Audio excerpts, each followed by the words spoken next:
Next, I asked each interviewee about their approach to teaching.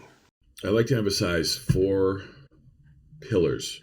First step is to learn the vocabulary harmonically of the music that you want to play, no matter what style it may be. And then there's a gap between the intellectual learning and is that vocabulary in your muscle memory so you can execute. So I call pillar 1, learn the vocabulary or just vocabulary. Pillar 2, drill to execute the vocabulary. And the thing I like about it is like that vocabulary could be 2 chords and 1 scale. And then the third pillar and the fourth pillar are groove and phrase. The singing to me was always related to piano. I always loved that. Yeah. I mean, when I listen to recordings, I end up listening to singers more than pianists. I learn more from singers, opera singers, pop singers, anything. You learn a lot. You have to give the student a diet. Yes. So, a little bit sight reading. I'm sure every teacher have their own method of teaching technique, but what helped me was going through many different methods.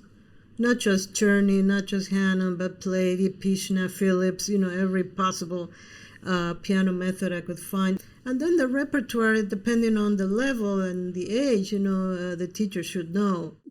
I think the most succinct way I can express this is less is more.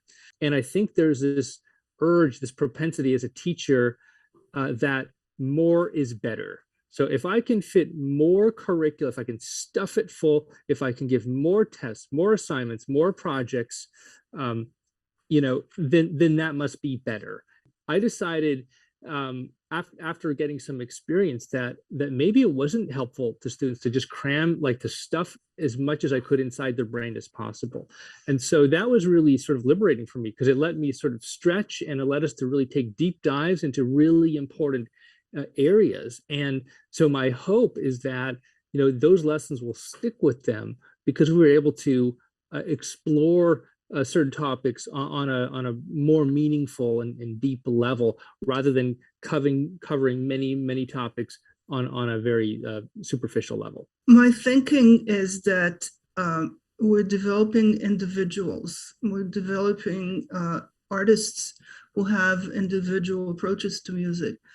And as such, I shy away from approaching teaching as a method because I feel that every human being that sits on that piano bench is different. And it is my job to treat them holistically and to look at them, get to know where their psyche is, know where their emotions are, know what music means to them, and then work with that.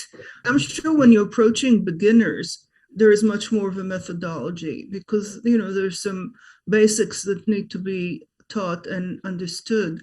But by the time they come to us, either in the pre-college or the college at Juilliard, they're already formed to a certain extent, and it's very essential to find out what their strengths are, what their weaknesses are, and approach them that way. When I was teaching kids, I made sure that either the parents gave them this training of theory and ear training, or I spent almost half the lessons doing that with them because I felt that without that, I almost didn't know how to teach them. I did not know how to teach them a simple piece by Chopin if they weren't able to listen to simple harmonic progressions and identify them.